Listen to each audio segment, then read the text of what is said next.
Hi, my name is Julie Ann Link, and welcome to the Music Link. This week on the Let's Link project, I'd like to welcome a bassoonist with the United States Army Bands, Dr. Martin van Klompenberg. Thank you so much for being here, Martin. Thanks for having me, Julie.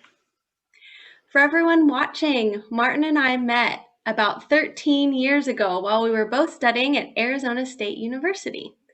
Martin, please share an overview of who you are and what you do as a professional musician. Hi, my name is Martin van Klompenberg, and I am, like Julie said, I'm a bassoonist with the United States Army Bands. I'm currently stationed at Fort Campbell, Kentucky. We're the home of the famous 101st Airborne Division, and I've been with bands at Fort Sam Houston, Texas, and Fort Jackson before I got here. Martin, could you tell us a bit more about where you grew up?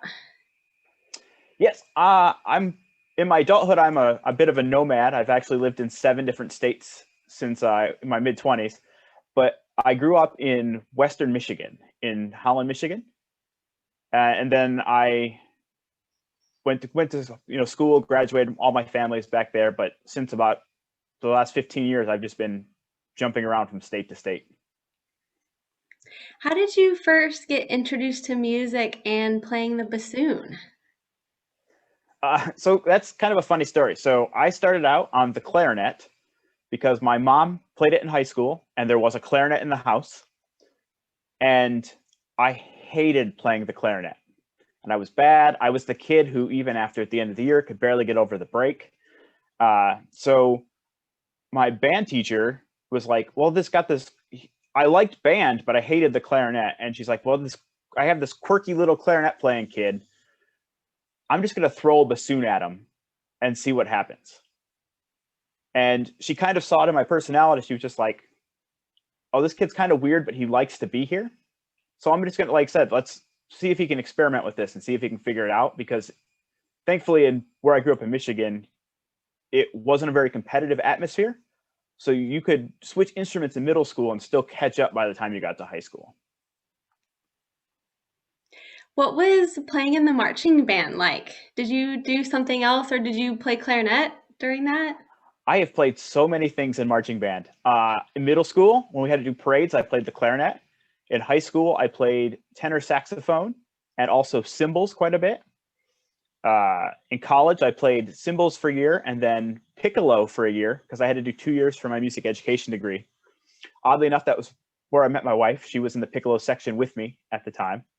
And then now in the Army, I play primarily bass drum. Could you tell us more about the musical background of your family? You said your mom played clarinet. Any other family members playing music? No, my mom would uh, plan to become a music teacher and got derailed. And she and I are the only 2 people in my giant extended family who do anything musical. I don't know how, because there's 25 cousins on one side of the family and 23 on the other side. I am the only one that took band through middle school. Everyone else people would try it and drop, but I'm somehow is the only one who was attracted to music. Did you always know that you wanted to pursue music as a career? Kind of. Um, I I took to the bassoon very, very fast. I took my bassoon and my little rubric book home when I was 12 years old for the summer vacation, and I taught myself all those terrible fingerings that we all know are not great in the rubric book, but taught myself all those fingerings and just played through the book for the entire summer, and it became like a thing that I really loved to do. And then about freshman or sophomore year of high school, we had a student teacher who mentioned he would say things like, "Oh, I wish I had done this before I knew I was going to major in music in college." And so I started doing those things, solo ensemble, honor bands at colleges, things like that.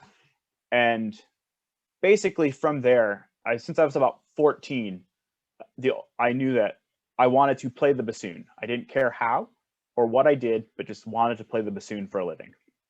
Hmm. Where did you go to college and what were the music programs like for you? I did my undergraduate degree at Western Michigan in Kalamazoo, Michigan, where I studied with Wendy Rose, who is still by far the nicest person I've ever had as a teacher. And I've had some really nice teachers, so that tells you how nice she was. Uh, it's a mid-size regional school it was a primarily music ed program. I thought going in I wanted to be a high school band teacher, and realized in my 4th year of college that I wanted no part of high school band. So I kind of revamped and I had enough credits for a Bachelor of Arts in Music. I walked across the campus. I got the other half of my degree in business because it seemed like a reasonable thing to do. And then after there, I took a year off. I started my graduate school program at Carnegie Mellon University in Pittsburgh.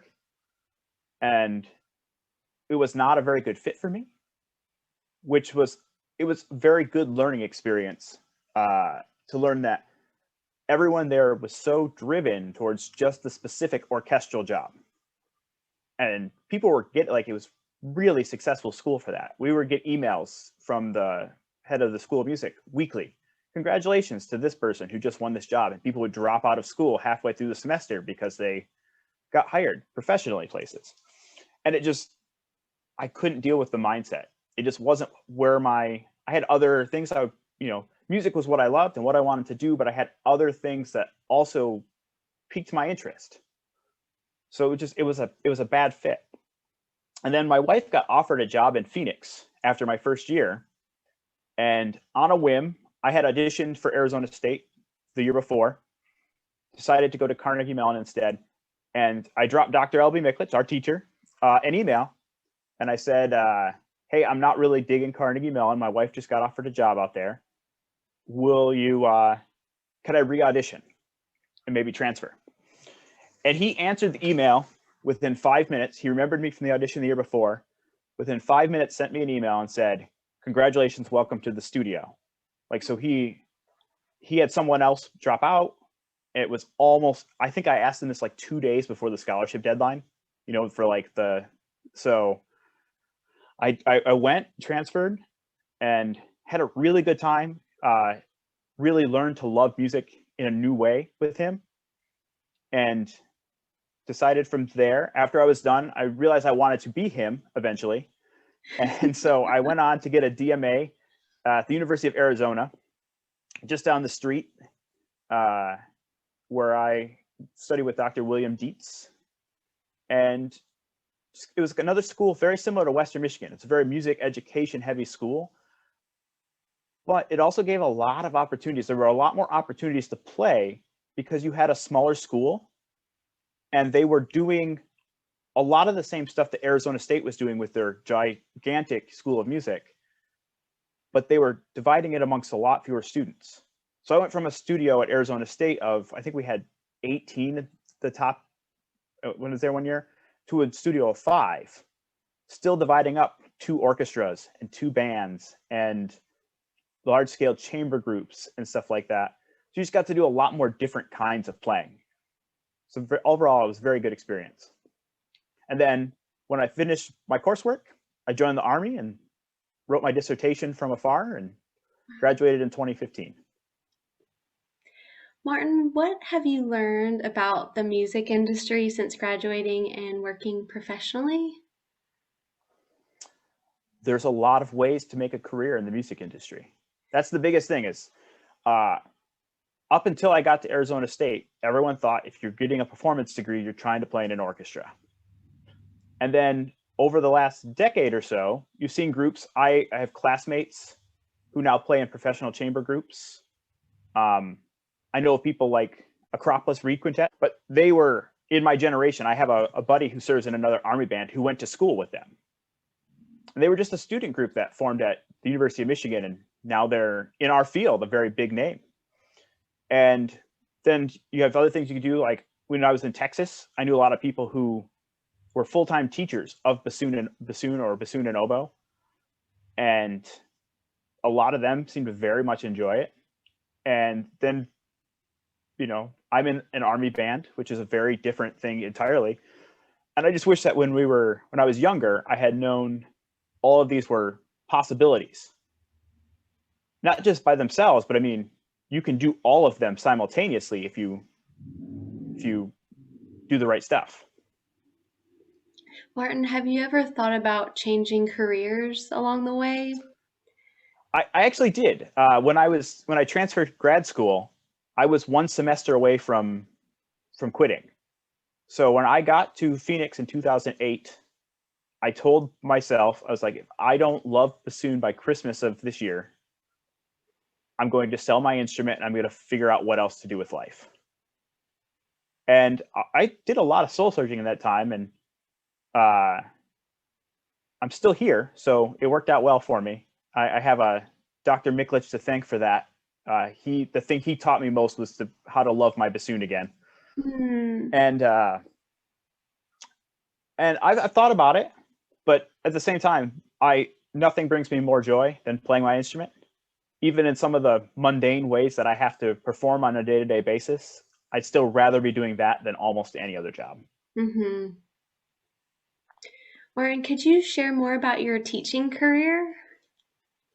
Yeah, my teaching career is a little bit more limited than probably some, but I operated regular studios in Texas and Arizona when I lived in both of those places. I had students who were moderately successful. It's a very different teaching environment in Texas, and Arizona is very similar to Texas now. They've copied a lot of things, so it's a very different environment than what I grew up with, where your private lessons were your private lessons and band was band. Now they were very interwoven. And then when I've been the last 4 or 5 years, I've been kind of serving as like occasional clinician. I've been doing more clinics with high schools. So I'll go in for like their winter band camps or things like that, and I'll teach all of their low woodwinds generally. I generally try to save the clarinet or the bass clarinet player, and you'll do it over a long weekend. And it's a lot interesting because when you have 6 hours over 2 days to teach students you've never known, you really have to kind of think on your feet, because they usually that age students, they don't have the endurance to be playing that many hours in 2 days.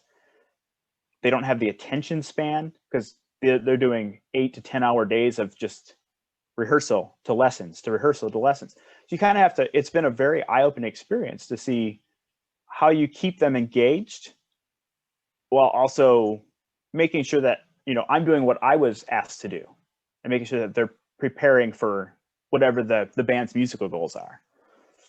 And I've also gotten the opportunity the last few years to do a fair number of master classes at the college level, which is very different from either of those as well, because you get 3 to 5 minutes of a demonstration from a student, and then you have 20 minutes to try to teach them something. And sometimes I find it really hard, but I found out that usually you can I try to grasp a hold of one or two things that I notice with the students. You're doing X thing very well, and your tone is beautiful, but you don't use it with the dynamics together, so we can't enhance this all. And so I found that trying to just find one area to tweak in their thing was very different. So it's been very different going from like having my own personal studio where I dictated what the students were learning, to moving to Texas where the band teacher would give me more or less the lesson plan. I would like them to learn this. And then same with like my clinician stuff, to doing a master class where you have like such a short time, but you're trying to impart some kind of knowledge that'll last with them beyond the 30 minutes they're with you or whatever. Could you tell us more about your chamber music career? Oh yeah. So thankfully in the Army is not quite what people generally picture anymore. I'm essentially a professional chamber musician. I've been playing for the last 7 years professionally in a woodwind quintet, doing things as small. I've been, playing elementary schools for the month of March when you do music in the schools month. We do ceremonies for military audiences. I've gotten to do a number of recitals at colleges and churches and stuff like that throughout the area. So I've gotten the gamut. For a little while I got to work for the Imani Winds one summer with a couple members of my quintet and stuff like that. So I've gotten to do a whole lot of things in chamber music that I think a lot of people don't because of the Army. I mean, I've played Adele in a woodwind quintet, and I've played Ligeti, so we get a lot of that. But the one thing I wish I had more experience in the non-woodwind quintet area, but it's just not something that, especially right now, is super feasible for me. But because I did a lot of that in school, I frequently played in a flute, bassoon, harp trio. That was a whole lot of fun. I played for that in 3 years of my DMA, and I miss stuff like that because it's just a different experience than playing bassoon in a quintet. Could you talk more about your day-to-day playing in the Army? Yes, very much so. Okay. Do you want like the whole day today or just the playing part? Let's do the whole day. That would be really interesting to hear more about. Okay. So I am at Fort Campbell, Kentucky, home of the world famous 101st Airborne Division, which is famous from the movie Band of Brothers. If people know two groups in the Army, the 101st is one of them. So there's a lot of pride and everything in where I'm at, in who we are. And so because we're the 101st, our day starts off with 90 minutes of working out in the morning. We go from 6:30 in the morning until 8. And you do the Army prescribed thing. You run in big groups, occasionally get to do things like obstacle courses, and we do ruck marches where once a year we have to ruck march 12 miles carrying 45 pounds on our back. And so you do that, you go home, you change, you get into your day uniform, and we come in between 9 and 9:30 every morning. And we work basically from like 9 to 5, 9 to 4 every day, but about half of the day is rehearsals or practice time, and half of the day is what we call shop work. And so the Army bands are one of the few groups in the Army. We're entirely self-sustaining. Everyone in our unit is in the band. So we do all of our own human resources work. We book our own jobs. We do all of our own, we still have to do all of our Army training. So we have people that organize that because we still have to take our PT test, and we have to shoot our rifles every few months. And you have to learn, about how to, don and doff a gas mask and things like that. These are all things that we still have to do because while we are musicians, we are also soldiers. So we have to learn all this stuff. And we spend about half of our day doing that. Right now in my band, I work in our operations shop. So I'm in charge of connecting the band to all the people who request the band to play. During COVID, it's been pretty slow. We do a lot of outdoor ceremonies because you can spread out outdoors and play.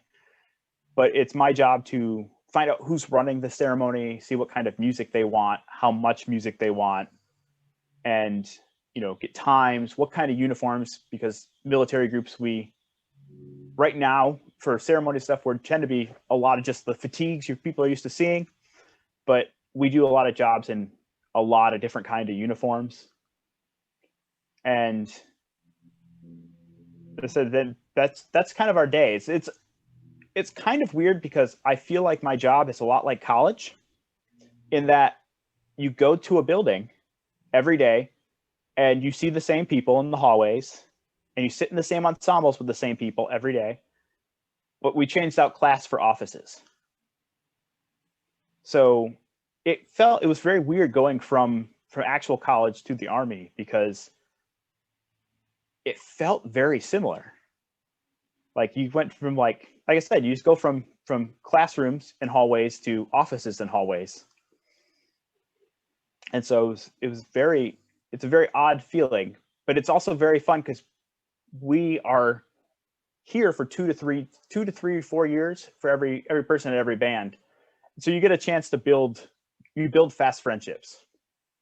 And you get a lot of camaraderie very quick because we've all been through the same stuff. We all know that we've all done the multiple moves, had to move our families like soldiers have to do. So it's nice that you work in such close proximity because I said there's a lot of camaraderie in what we do. Martin, it's wonderful hearing more about the structure and how regimented your work is, and would love to hear more about some of your creative projects. Could you tell us more about your new commissioning projects that you're working on? Okay. Yeah. So like you said, the Army, a lot of times what we're playing is not the most creatively exciting. And so the last 3, 4, 5 years, I've kind of reached out and tried to find, I would meet composer friends, and we've done various commission projects. In 2019, I premiered a piece by the composer Jamie Lee Sampson, who teaches at SUNY Fredonia. And she wrote a piece for me for bassoon and fixed media. And I did that. We're actually going to be playing a recital together with another premiere at IDRS. If it happens, fingers crossed. By the time people see this, we should know. And I'm actually going to have another one actively right now with a composer by the name of Fern Tao, who's actually the music producer for Shanghai Disneyland, who I met through a friend of a friend. Like someone I know was friends with her, and she wrote a piece for her, and I found it online just randomly searching one day, and I discovered this beautiful piece that she wrote for bassoon and piano called In Malaysia. I recommend everyone go find it right now. It's published by Imagine Music. It's very affordable, and it's just this breathtakingly beautiful piece of music to me. And I was like, there needs to be more bassoon music by her. So a friend of mine from my undergrad, actually, who teaches she's a flute player teaches at the University of Wisconsin, Stevens Point now. I talked to her. I was like, hey, would you be interested in doing a project with me? Because we've never gotten to play together. She was 3 years younger than me in school, and we just became better friends as we grew up. And we were just kind of looking for an excuse. And this seemed like the perfect time. We found this composer who wanted to work with us, and we're doing a lot of the communication now. It's a little bit slow because she's communicating to us from Shanghai, but we're doing stuff. She's figuring out like what she wants to write for, how she wants to use the various instruments and stuff like that. But it's a lot of fun to interact with them. This is a little bit more, I have a little bit more interaction with Fern than I had, say, with Jamie, who was a bassoonist, so she didn't have to ask me questions because she knew what the bassoon could do. But this will be my 4th or 5th project that I've done solo since I joined the Army 7 years ago. And it's just something I do because I find it fun and interesting and engaging. And I just think that there's more music that can be done. Especially like I'm trying now to work only with composers who are not white men, because there needs to be more rep. And so I'm kind of the project with Fern is going to be concluding hopefully this year, fingers crossed. And so we're kind of searching for like, what will be my next project, the next thing I think about. And so I'm trying to like listen and just find composers who are around. There's a couple of I have a couple of leads of people who I've been talking to be like, to do something. And if they're musicians as well, and we can collaborate, it's just fun to meet new musicians and do things with them. And thankfully my job being the only daytime, I have the only musician's job that has primarily banker's hours. I have times that I can do that. I get a fair amount of leave time for the year. We get like 4-day weekends for every government holiday. So I can take 4 days and just drive someplace, meet up with someone, and we can do this collab for a weekend. And it's been incredible. It's like a resiliency thing towards, I know what I have for the day job. I get paid for playing John Philip Sousa in woodwind quintets. But I'm happy doing that. But I also, like I said, I just need that little bit of extra engagement I do with like doing the commission stuff. Plus, I just like new music. I'm a weirdo in that I don't love most music that's not Baroque or like 20 years old. There's like a big gap there. A lot of people, I was the one kid in music school who didn't like Mahler. That's the thing. All music students are like fawning over Mahler music. And I just like, I don't get it. I even took a class in graduate school where we analyzed all the Mahler. I was like, maybe I don't understand Mahler. I understand it now. I still don't. It's not my thing. And so we, like as bassoonists, there's like we have a lot of Baroque. We have all the Vivaldi and Telemann and Foch, and I love that stuff. I think in a lot of ways because it connects to a lot of contemporary stuff to me, even though tonally there's a lot of difference between Etler and Vivaldi, you can hear and feel like the way it's performed, where there's you can feel some connective tissue to me. I think my music theory friends would probably disagree with me, but as a performer, the more current stuff feels like, it felt like for about 150 years, people forgot how much they took the bassoon really seriously. Whereas the Baroque composers, we were just they're figuring it out and testing the limits. And now we're back to testing the limits again after taking the instrument very seriously through the whole 19th and a lot of the 20th century. Is there a memorable concert experience that you've played in or attended that you would like to share with us? I've got two. One of them is, well, both kind of atypical. I was actually on the field at Michigan Stadium for the first sporting event following the September 11th attacks. The game went on. It was the first nationally televised sporting event. It happened 10 days later.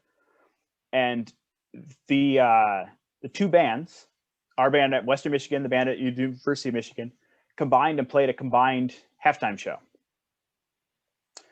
And the last thing we played was Lee Greenwood's God Bless the USA, which since joining the Army, I've played many, many times. But I will always remember that first one because that was the most unified I've ever seen a group of people. Michigan Stadium seats about 100,000 people, which is 20 times larger than the town I grew up in. So to play that and had everyone on their feet, people didn't even applaud. It was just, we got done with the concert and it was just silence. It's been that marching bands, which is something I really don't like, is actually one of the two biggest musical experiences I've ever had. The other was about 5 years ago. I went on a tour with an Air Force band based out of Texas. We went through the Southeast, Alabama, Mississippi, Louisiana, and played a bunch of concerts, mostly in smaller rural areas, places where the community theater is like a pole barn-esque building that also hosts weddings on the weekends kind of thing. We played one in Slidell, Louisiana. And virtually every military band concert that's not held at the holiday season ends with a combination of all the service songs and Stars and Stripes Forever. Something like that. I don't think I've played one ever that didn't end with those two things. But there was a gentleman in a wheelchair who was a World War II veteran at that concert who stood up for the entirety of the Navy and Marine songs because he was a Marine during World War II. Even though he could not, he was in a wheelchair, he was a very feeble man, but it was just it was a very moving thing to see how something that I take for granted because we do it all the time could still be so moving to someone. And I try to remember that as much as possible because, like I said, we do a lot of mundane playing in the Army. It's not necessarily the most musically engaging, but it's always musically important. Somebody at everything we do, there's a good chance somebody there, it will mean something to them. So even though you might not be mentally, you might not be as excited playing that as you would be playing Beethoven 9, it means as much to somebody there as it does to you when you get to play Beethoven 9. It was a very, very valuable lesson to learn. Martin, could you tell us about a memorable audition experience? I can tell you about two. I'm going to tell you just a little anecdotal joke one first. So I was auditioning for master's degree programs, and I auditioned at the University of Maryland. And the audition people in the room were the principal bassoonist and oboe player from the National Symphony Orchestra in Washington, D.C. The oboe professor had a carpet in his room. I walked into the room holding my bassoon, my music, my cup of water with the reeds in it. I tripped on the carpet and threw the reeds and the reed water at both of them. And without a beat, I just looked at them and said, "That's your first impression of me."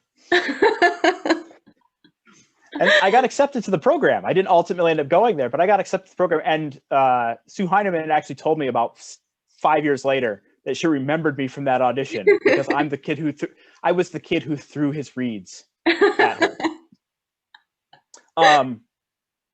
Another one that was a little bit more, that one's just amusing to me. I like to use that one. That's my musician's party story. The other one, I made it through a tape round, and I was one of the finalists for an audition in an orchestra in Great Falls, Montana,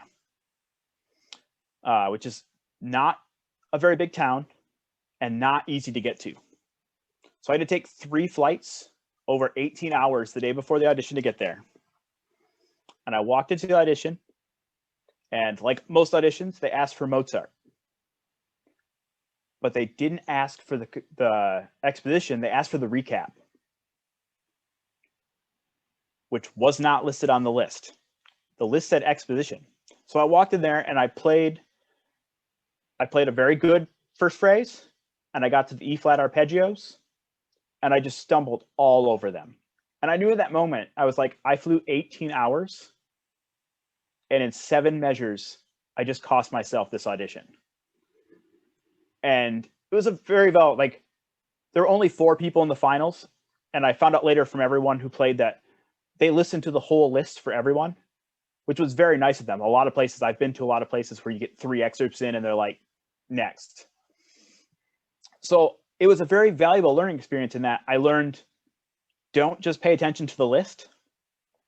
When you see the list, focus on the things on the list, but look at the whole part for every piece on the list, just in case. Because I've played a few auditions where they've thrown curveballs and someone says, we're going to hear the standard Symphony Fantastique excerpts, and then they pull out the 3rd movement after you've been spending all of your time working on those trills from the 5th movement. So I learned always, look at everything. And the other one is see if you can work on ways to find your way out of the hole. I actually was really, I didn't, because I screwed up so royally on the Mozart, I didn't make it out of into the final round. I got, left out at the semis. But I personally at that moment was very happy with how well I recovered. I knew I was done, but I knew that I could sit down and I could just let it snowball and stumble through everything. I could take a few deep breaths and just play the best I could for the rest of the audition. And it was a very valuable learning experience to just learn how to recover in the moment like that. Martin, how do you cope with music performance anxiety? And can you share any tips for us? Yes. Okay. So I'm going to come to this backwards. I actually have issues with regular, like I have medically induced like anxiety. And over the years, for a long time, I couldn't figure out why I felt so comfortable on a stage. So I still get nervous and shaky like people, but I realized that when I'm performing, especially live, when there's so much stress on you, you're so focused in the moment that it actually, performing to me is like one of the greatest grounding techniques ever, working on regular anxiety. And if you have performance anxiety, I would recommend reading about regular anxiety and grounding techniques and learn how you can utilize that in your performing. Because simply the act of, if you're staring out the crowd and you see all these people, you're going to get really nervous. But if you're staring mostly into your music and counting out the rhythms in your head, making sure you're singing the notes from notes, you're so focused on those little details that you can't focus on the nerves. And I go into every big performance I do very nervous before I start. Orchestra, quintet, solo recitals, I always do. And I would say within like the first 2 phrases, I have used the focus, I've been able to use the grounding and use the energy in a positive way. I didn't realize for a long time that's what I was doing, but as I've gotten older, I realized that I was using all these other techniques that I use in my day-to-day life I was just hyper focusing them into the performance and the music. Have you experienced any music-related injuries? Yes, I actually lost about half a year to cubital tunnel syndrome when I was an undergraduate. And I learned a couple of things from that. And one, don't overly squeeze your bassoon. We all love it very dearly, but we need to, give it its space. But I did that. And what I learned is sometimes those things can be fixed both with habits and with equipment. I for a long time would just do things to kind of alleviate weight on my hands. Problem was mostly with my left wrist. I still have a little bit of problems from time to time with it. But you just try to alleviate weight. I switched in 2014. I randomly bought a new bocal, and it was a modified British bend. So not the big, deep thing, just up, down. And I bought it entirely because it sounded great on the horn I was playing. It matched really well. I still have it. It's my woodwind quintet vocal. I use it whenever I play in quintets. But what I realized after a few weeks of playing on it was that I stopped having these wrist issues, because moving the instrument up on my chair this far was enough to put all of the weight off of my wrist and onto my leg where anything could sit. It took me weeks to figure that out. Like, for years, you probably remember this from when we were at school, I would play with the seat strap to balance the instrument, and I'd use a neck strap to take the weight off of my arms. And I've known enough people who've done that to help with wrist problems, but I stopped having to do that with this different vocal. And I was like, I know that's not a fix for everybody, but it was a really good fix for me. And I play on other instruments now with the regular bend vocals, but I won't probably ever primarily play on them unless I find the world's greatest vocal and it's not, modified British, but in which case I'll just suffer. But it's that little piece of equipment was really good. Also, learning to self-identify areas where you're causing the problems.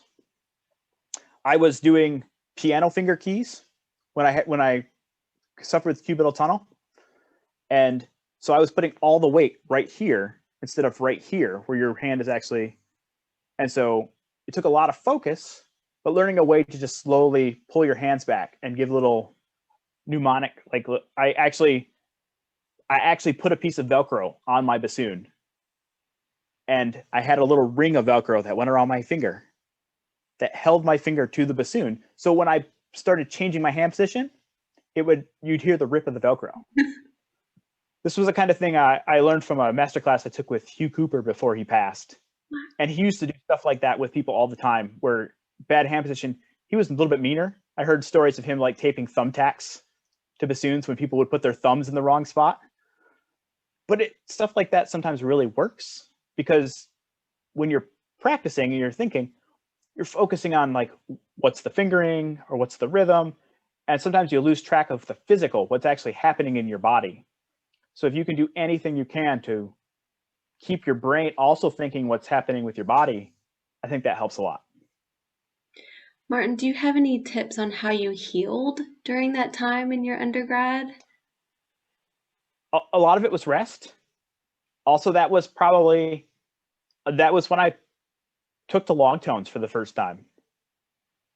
Because when you're playing one note for 20 seconds straight, you can focus on two things. You can focus because you're not having to move the fingers. You can just hold your hand. How relaxed is my hand? How that? And the other thing is knowing that, like, learning the difference between pain and soreness. If you feel pain, stop. That's the biggest thing, because if you feel pain, damage is being done in that moment. Sometimes you can feel sore, and you should still take it easy. But if you feel sore, that's different than feeling pain, because that's your body healing. not your body being actively damaged. It's another thing I had to learn, with joining the Army, having to learn how to get in better physical shape. Learn the difference between pain and soreness. Could you share with us about your reed making style and any techniques that come to mind? Yeah. So I'm gonna flatter you right now and say that you have been my inspiration for reed making. Back when undergraduate Julie, with her box full of reeds that she always had in the reed room, and I was always like, I want to be that. And then it took a number of years. But I kind of switched up, and I do everything now with cane. I process from tubes to full reeds, but I do kind of factory style, so that it's I do probably 15 to 20 reeds every week of every process.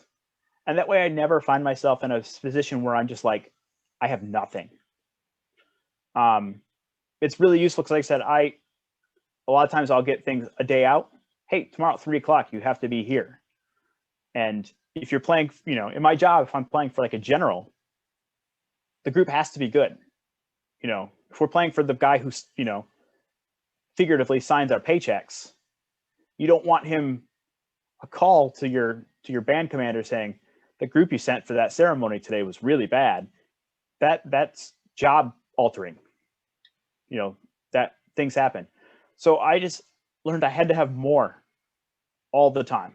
I had to have things ready to go. I had to be able to make a reed in, if God forbid I drop my reed box and crack all my reeds, I need to be able to make one fast. And the way I was doing it before in school was very patch meal. You sit down, you make 6 or 8 reeds at a time, then you don't sit down and you make reeds again for a few weeks because you have classes and you have, you're focused on practicing. But the more I've been an adult, the more I try to do something every day with reeds. Like I said, I try to do something every day. I try to scrape a reed a day. In terms of style, I kind of borrow from a lot of people, but I would say in the past few years, I've been kind of moving. I studied with a Ben Kamen student in Charlotte for a few years when I was in South Carolina, just because I wanted to learn. And I didn't realize at the time I wanted it, but I ended up being like 2 years of reed lessons where I would make 3 or 4 reeds for every lesson and basically go there and him tell me why they weren't any good, which was a little bit of a come to earth moment for me as a professional in my mid 30s. And they worked okay for me, but they could have been so much better. So I now use kind of Kamen's method. I still use my old school way of getting there because I'm really bad with files. But I kind of focus on that kind of stuff. And I found that I like my reeds a lot more now. They're much thinner. I think I think Dr. Elby at Arizona State would probably be much happier with them now than he was when I was a student. But I also find that they don't last as long, which is a little bit of a bummer. But I'm not overly, I do a lot of reed stuff, but I'm not overly dogmatic about anything I do with my reeds. I know some people are, and I commend them for it. But I think that if you want to have the perfect reed to audition for Bolero, sometimes the dogmaticness is good. But when you're having to go from playing, like I said, playing Beethoven or Mozart in a woodwind quintet to playing Adele or John Philip Sousa, those reeds need different things. And sometimes when I have to play like film scores or pop music in a quintet, which does happen from time to time, sometimes I don't want that beautiful Bolero sound. Sometimes you want to play in a way that would make your teacher unhappy with you if you had done it in a lesson in school, but it is the appropriate sound for the moment. Could you highlight any skills that come to mind that you've learned in music that apply to everyday life? Yes. One of the big ones is we as musicians tend to demand more out of everything.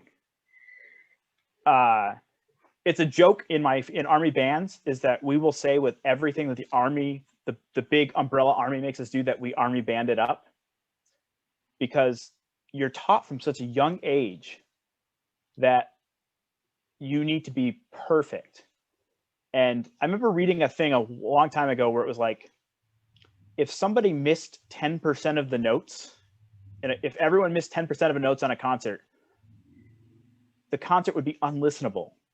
But if everyone in your math class got a 90% on their math test, everyone gets an A. So it's a good way to just put it in perspective about how forceful we are about, like, we as musicians, as a population, are going to do most things we try at an exceedingly high level because we were built with this will to want to do things great. And learning to balance that with doing 95% or 97% as opposed to 99.8%, sometimes that extra 2% can be super stress relieving. You know, why? There's something I've kind of gone with is I've done a few solo recitals at various places since I've gotten out of school. And when you're in school, you always want to play the piece with the most notes. You want a lot of blank ink. And I'm like, but there are beautiful pieces of music that I went and I played a piece of music that was my first jury piece of my freshman year of college. And I played it on recital when I was 35. Because I was like, I don't have to do the Bernard hallucinations or the Hummel concertos amount of work to play a beautiful piece of music.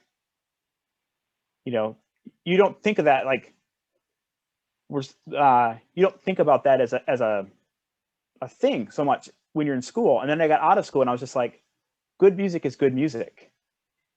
And sometimes, you know, I remember what I would put on my stand. I remember a DMA recital I did that I look back on and I regret playing that recital because it was so hard.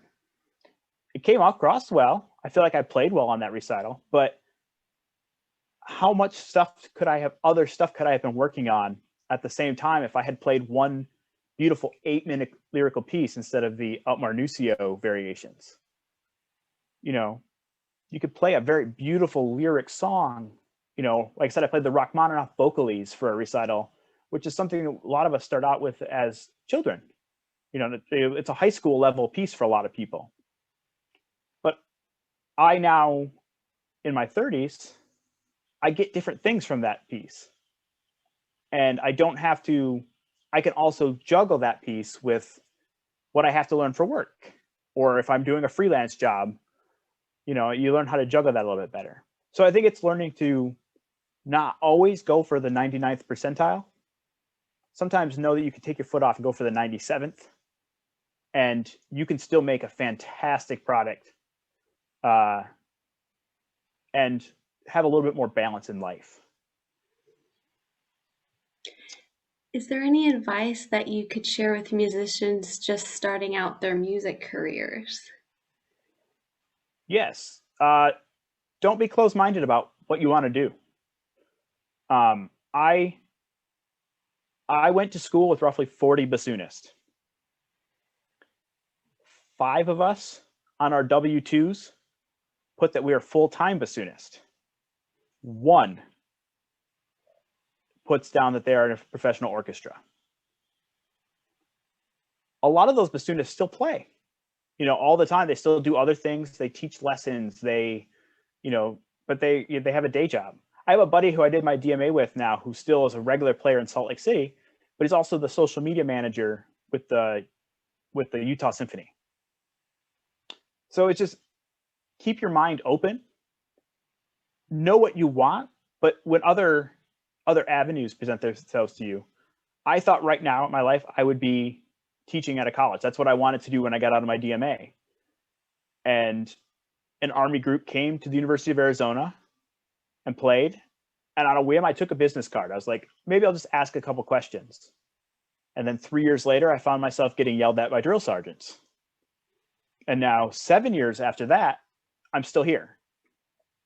And I enjoyed this job very thoroughly. I recognize what I have in this job that a lot of people can't find because they refuse to not, they had to take the orchestra route, you know, but by going a route that wasn't the one that you thought you were going to go, I still get to do the thing that I love and get paid for it every day. Martin, is there anyone that you would be interested to mention to be interviewed next? Yes, I have a big one. Dana Jessen is a bassoonist and improviser. She currently teaches at Oberlin in Ohio. And I met her in high school at a high school music camp. And we went through college, like we all had the same ideas. We're going to do this, crazy. We're going to be orchestra players and all that kind of stuff. And now she's at the forefront of like free improv and extended technique. And she's released a couple of really great albums of just, at times you don't even know you're listening to the bassoon. She's taking bassoon sounds so far outside of the box to things that you didn't even realize were possible. And it's great. I feel inspired by her every time I get to see her perform. And thankfully I've been able to see her a few times over the years doing the new music thing, but she is fantastic. Thank you so much, Martin. I'd love to reach out to her, and just thank you so much for this interview. It's wonderful to get a glimpse into your life and career as a professional musician. Oh, thank you for having me, Julie. For everyone tuning in, keep an eye out for new videos with great bassoon guests every Thursday Central Standard Time. On the Let's Link project, every guest interviewed here is hosting a free online Zoom panel discussion the following Sunday Central Standard Time, and you can register for Martin's session on the Music Link website. Please like, comment, and share any questions or feedback in the section below, and subscribe to this channel for new videos every week. Check out the Music Link Instagram and Facebook pages for more information too. Check out Martin's website at martinvanklompenberg.com. The Music Link is a New Zealand-based online resource for people to share, learn, and connect. Thank you for watching, and I'll see y'all in the next video.